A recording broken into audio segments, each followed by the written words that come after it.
అందరికీ నమస్కారం అండి. ఈరోజు మనం శ్రీపతి లలిత గారు రచించిన చిన్న మాట ఒక చిన్న మాట అనే ఓ చక్కటి కథను విందాం. ఇక కథలోకి వెళ్దాం. గుడ్ మార్నింగ్ అత్తయ్య, కొత్త కోడలు చెప్తుంటే ఆశ్చర్యంగా చూసింది సునీత. అప్పుడే లేచి స్నానం చేసి రెడీ అయ్యావా శృతి? అంది విరిసిన పువ్వులాగా ఉన్న కోడల్ని చూస్తూ. అత్తయ్య, నేను పిల్లల డాక్టర్ని. 8 కల్లా పేషెంట్లను చూడటం మొదలు పెట్టాలి మరి అంది శృతి. అయ్యో, నువ్వు ఇవాళే డ్యూటీలో చేరిపోతావనుకోలేదమ్మా. 2 దోసలు వేస్తాను, తినేసి వెళ్ళు అంది సునీత నొచ్చుకుంటూ. అత్తయ్య, మీరు టెన్షన్ పడకండి, నేను కాఫీ తాగి వెళ్తాను. వారం నుంచి పిల్లల్ని చూడలేదుగా, చూసి లంచ్కొస్తాను. కళ్యాణ్ కూడా ఆస్పత్రికి వెళ్ళొస్తాడు నవ్వుతూ అంది శృతి. కోడలి వైపు మురిపెంగా చూసింది సునీత. తెల్లగా సన్నగా సన్నజాజి మొగ్గలా ఉంటుంది శృతి. కొత్తగా పెళ్ళయిందేమో. మెడలో మెరుస్తున్న పసుపుతాడు, మంగళసూత్రం, నల్లపూసలు, పాపిట్లో సింధూరం, అన్నింటికంటే చక్కటి నవ్వు ఆ అమ్మాయికి అలంకారం. బయటికి వెళ్తుంటే సునీత అత్తగారు కామాక్షి, ఏంటే పిల్ల, 16 రోజుల పండగ కాకుండానే వెళ్తున్నావు అంది కొత్త మనవరాలిని చూస్తూ. తప్పదమ్మమ్మగారు అంటూ వెళ్ళిపోయింది. లంచ్ టైంకి అందరూ కూర్చున్నారు. పేరుకి అందరూ అన్న మాటేగాని అత్తగారికి భర్తకి వడ్డించడమే సరిపోయింది సునీతకి. సునీత, వంకాయ కూరలో ఉప్పు ఎక్కువైంది, అల్లం ఇంకొంచెం పడాలి, టొమాటో పప్పులో తిరగమాత వేగలేదు అత్తగారు అంటుంటే, అవునవును, అమ్మ చెప్పింది కరెక్ట్. ఎన్నేళ్లైనా వంట రాదమ్మా, ఎంత చెప్పినా అంతే, మొద్దు మొహం. సునీత భర్త ప్రకాష్ అందుకున్నాడు. కళ్యాణ్ వంచిన తల ఎత్తకుండా తింటున్నాడు. ఇన్ని వంకలు పెడుతూ కూడా టెన్నిస్ బాల్ అంత ముద్దలు గుటుకు గుటుకుమని కామాక్షి తింటుంటే వేళ్లు నాక్కుంటూ మరి తింటున్నాడు ప్రకాష్. అదంతా ఏమీ పట్టనట్టు, ఇంకొంచెం కూరవైనా శృతి, నా వంటలు నీకొంచెం అలవాటవ్వాలి, మీ అమ్మ వంటలా ఉండదు అంది సునీత. అవునత్తయ్య, మా అమ్మ వంటలా లేదు. మా అమ్మకి వంట రాదు, చాలా మటుకు నాన్నే చేస్తారు నవ్వుతూ అంది. ఏమిటి, ఆడంగిలాగా మీ నాన్న చేస్తాడా వంట? మీ అమ్మేం చేస్తుంది అంది కామాక్షి అన్నంతో నిండిన బొగ్గలు నొక్కుంటూ. మా అమ్మ టీచర్ కదా అమ్మమ్మగారు. School bus 7 గంటలకొస్తుంది. తనకి భోజనం స్కూల్లోనే. అందుకని నాకు నాన్నకి నాన్నే వంట చేసేవారు. నాకు కొంచెం వంట వచ్చనుకోండి అంది. ఆ తర్వాత శృతి గమనిస్తే సునీత చేసిన ప్రతి వంటని కామాక్షి, ప్రకాషు విమర్శిస్తూనే ఉండేవారు. కాఫీలా పాలు తక్కువయ్యాయని, ఇడ్లీ గట్టిగా ఉందని, పచ్చడి మెదగలేదని, ఇలా అన్నింటికీ వంకలే. కళ్యాణ్ ఏమాత్రం పట్టించుకోకుండా ఒక ఋషిలాగా ఉంటే, మొహంలో విసుగు చిరాకు లేకుండా ఎప్పుడు నవ్వుతూ ప్రశాంతంగా ఉండేది సునీత. అత్తగారిని అలా చూస్తే చిత్రంగా ఉండేది శృతికి. తట్టుకోలేక ఒకసారి సునీతని అడిగేసింది. మీరు చేసిన ప్రతి పనిని ఇద్దరూ తెగ విమర్శిస్తారు, మళ్ళీ ఒక్క పని కూడా చెయ్యరు. వాళ్ల మీద మీకు కోపం రాదా అత్తయ్య? మా అత్తగారు పాతకాలం మనిషి శృతి. కొడుకు ఎక్కడ తన చెయ్యి దాటిపోతాడోనని భయం. మా పెళ్ళైన కొత్తల్లో ఒకరోజు ఆవిడ, పెళ్ళాన్ని నెత్తికెక్కించుకుంటే దింపలేవురా, పొరపాటుని ఏదైనా బావుందని, వంట బాగా చేశావని పొగిడితే మర్నాటి నుంచి నీకు గడ్డి పెడుతుంది, ఏవో వంకలు పెడుతూ ఉంటే ఇంకా బాగా చేస్తుంది అని చెప్తుంటుంటే విన్నాను. తల్లి మాట జవదాటిన కొడుకు మీ మామగారు. అప్పటికీ బావుందంటే ఇంకా బాగా చేసి పెట్టాలి అనిపిస్తుంది. వంకలు పెడితే అది కూడా చెయ్యాలనిపించదు అని చెప్పాను. వాళ్ల పద్ధతిలో మార్పు లేదు. మొదట్లో కోపం వచ్చి ఏమీ చెయ్యాలనిపించేది కాదు. తర్వాత అసలు వాళ్ల మెప్పు కోసం ఎందుకు చేయాలి? నేను నా కొడుకు రుచిగా తినాలి, అదే వాళ్లకి పెడతాను, మెచ్చుకోకపోయినా లెక్క చేయను అనుకున్నాను. మా అత్తగారు చెడ్డది కాదు. ఉన్న ఒక్క కొడుకు తన గుప్పటి నుంచి జారిపోతాడని భయం అంది సునీత నవ్వుతూ. శృతికి అది నచ్చలేదు. తమ ఇంట్లో ఎవరు ఏ చిన్న పని చేసినా మెచ్చుకోవటం, ప్రోత్సహించటం అలవాటు.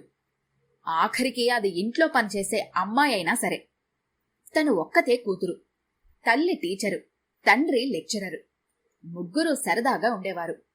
నాన్నమ్మ కూడా అమ్మనే సపోర్ట్ చేసేది. పొద్దున్నే స్కూల్కి వెళ్లి ఆ పిల్లలతో వాగి వస్తుంది పాపం.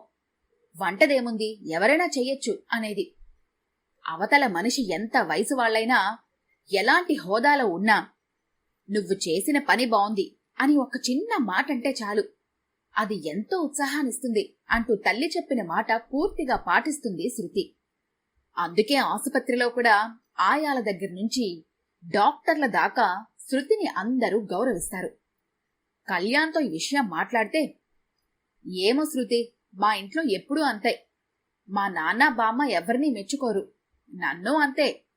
మెరిట్లో మెడిసిన్ చదివి కార్డియాలజీ ఎంఎస్ చేస్తే ఇంకా సరిగ్గా చదవలేదని, సంపాదన సరిపోదని నొక్కులు నొక్కుతారు.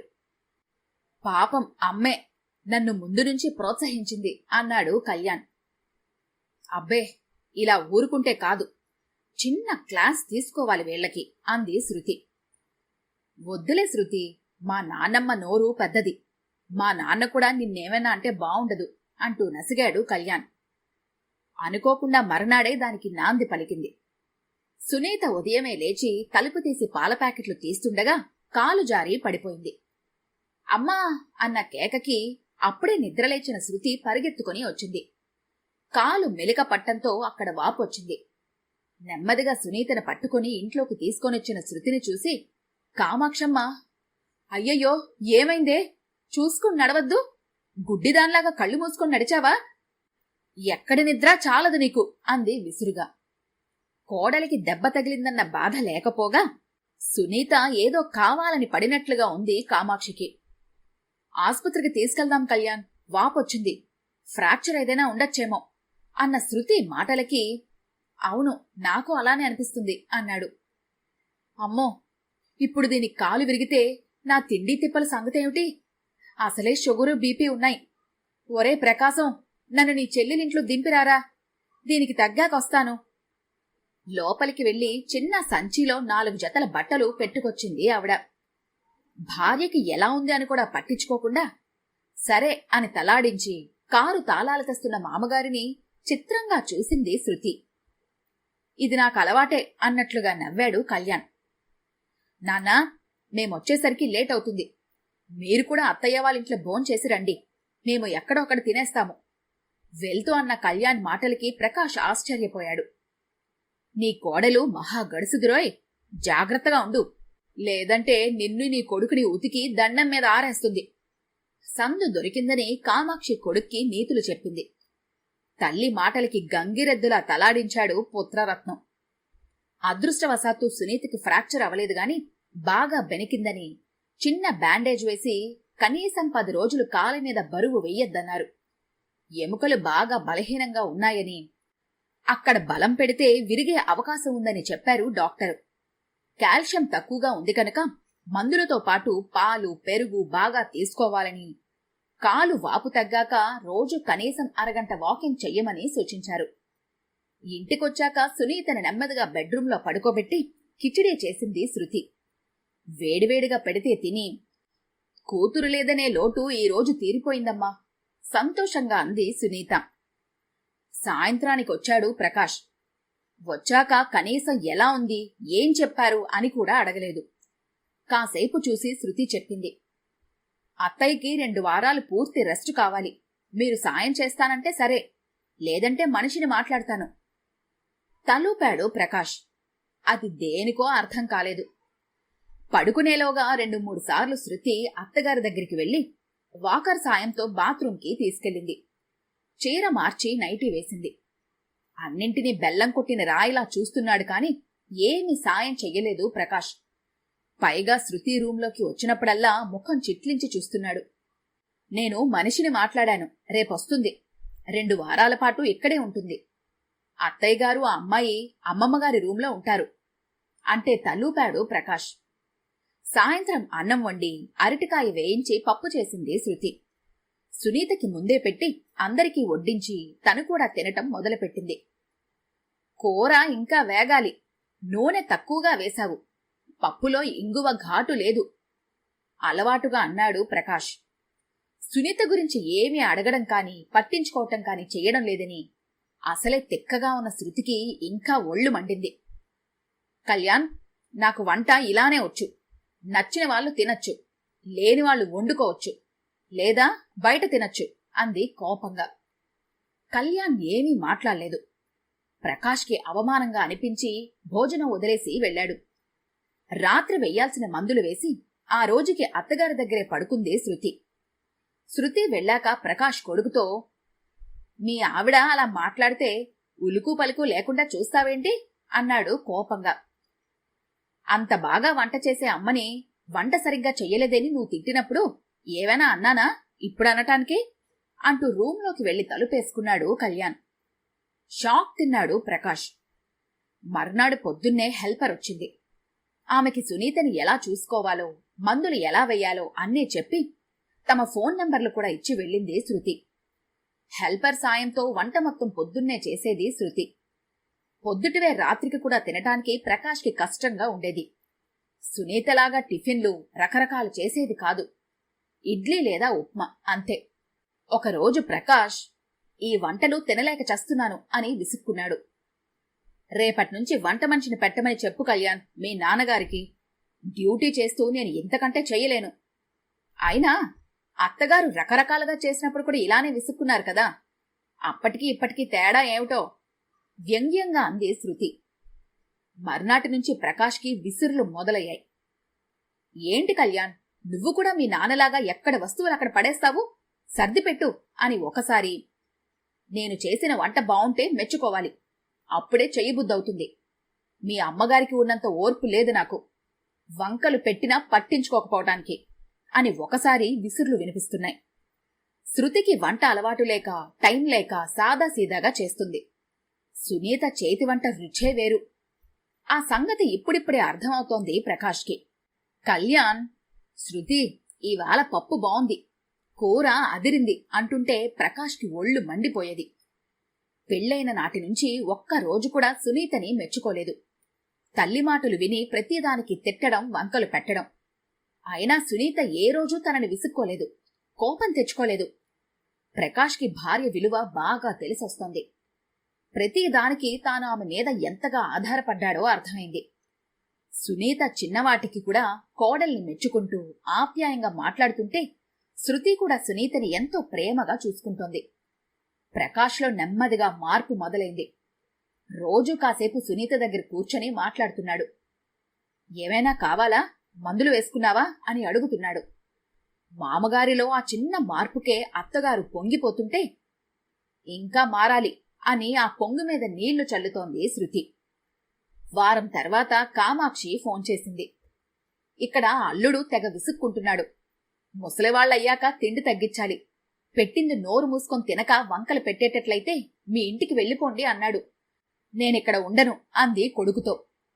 అడకత్తెరలో పోకచుక్కలాగా ఇక్కడ కోడలి విసురులు చెప్పలేక, తల్లిని తీసుకుని రాలేక నెమ్మదిగా, సునీత నీ రూంలో ఉంది, శృతి తన కోసం హెల్పర్ని పెట్టింది, నువ్వొస్తే ఉండడానికి ఇబ్బంది అన్నాడు.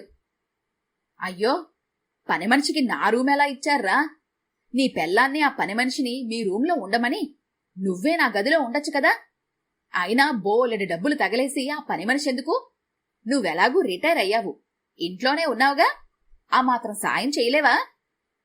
తల్లి తిడుతుంటే కోపంగా ఫోన్ పెట్టేశాడు ప్రకాష్. 10 రోజుల తర్వాత సునీతకి కొద్దిగా తగ్గిందని హెల్పర్ని తీసేశారు. తనంతట తనే నెమ్మదిగా ఇంట్లో తిరుగుతోంది సునీత. కామాక్షమ్మ వెనక్కొచ్చింది. సునీత కోసం పెట్టిన మనిషి తన రూమంతా పాడు చేసిందని ఒకటే సనుగుడు. శృతి ఆ రోజు ఇంట్లోనే ఉంది. వంట చేసి బల్ల మీద అన్నీ సర్ది అందర్నీ భోజనానికి పిలిచింది. బెండకాయ కూర, ముద్దపప్పు, సాంబారు, పెరుగు. అందరికీ కంచాల్లో కూర, పప్పు వేసి అన్నం వడ్డించింది. కామాక్షమ్మ కంచంలో పదార్థాలు చూస్తూనే, ఇదేం వంటే నా తల్లి, ఈ కూరేంటి, పప్పేంటి? బెండకాయ కూరలో నూనె, ఉప్పు, కారం ఏమీ లేవు, ముద్ద కట్టుకొని సాగుతోంది. సాంబారు పలచగా, ఘాటు లేకుండా ఉంది. నీకు వంటొచ్చని గొప్పలు చెప్పావు, ఇదేనా నీకు వంట రావటం? కనీసం 4 రోజులు మీ అత్తగారి దగ్గర నేర్చుకోవచ్చుగా అంది ఆవేశంగా. ఏమీ మాట్లాడకుండా ఉండిపోయాడు ప్రకాష్. అటు తల్లిని సమర్థించలేదు, కోడల్ని ఏమీ అనలేదు. మౌనంగా అన్నం కలిపి తింటోంది సునీత. అవును శృతి, ఏంటి వంట? మా అమ్మ అంత బాగా వంట చేస్తేనే మా నాన్నకి బామ్మకి నచ్చదు. ఇక నువ్వు చేసిన ఈ వంట ఎలా తింటారు? కొంచెం కోపం గొంతులోకి తెచ్చుకొని అన్నాడు కళ్యాణ్. ఎప్పుడూ మాట్లాడని కళ్యాణ్ అలా అంటుంటే నోట్లో పెట్టకోబోయిన ముద్ద కంచంలో పెట్టి ఆశ్చర్యంగా చూసింది సునీత. అలా అడగరా మనవడా, ఈ గడ్డి తినటం నా వల్ల కాదు అంటూ లేవబోయింది కామాక్షి. కూర్చోండి, గట్టిగా గదిమింది శృతి. ఏంటి కళ్యాణ్, వంట బాగాలేదా? మీ బామ్మకి బీపీ ఎక్కువగా ఉంది, షుగర్ కంట్రోల్లో లేదు. ఆవిడ పాదాలు చూసావా, నీరు పట్టి వాచున్నాయి. 80 ఏళ్ల ఆవిడ ముప్పొద్దుల అన్ని పచ్చళ్ళు స్వీట్లతో ఆ తిండేమిటి? మీ నాన్నగారికి షుగర్ పెరిగింది, మొన్ననే నేను చెక్ చేశాను. వాళ్ళిద్దరికీ పూర్తి పథ్యం భోజనం పెట్టాలి. నిన్నటి వరకు ఉప్పులు కారాలు నూనె వేసి వైనంగా మీ అమ్మగారు వంట చేస్తే తీరిగ్గా కూర్చొని అందరూ వంకల పెట్టారు. ఇప్పుడు ఆవిడ కాలినొప్పితో మంచం మీద ఉంది. ఇంట్లో పనంతా నేనొక్కదాన్ని ఎలా చేసుకుంటున్నానో ఏమన్నా ఆలోచించారా? నా వంట ఎవరికి నచ్చకపోతే వాళ్ళు 2 రోజులు చెయ్యండి, నేను కూర్చుని తింటాను. పని చెయ్యకుండా ఇలా వంకలు పెట్టడం నాకు నచ్చదు అంటూ గయ్యమంది శృతి.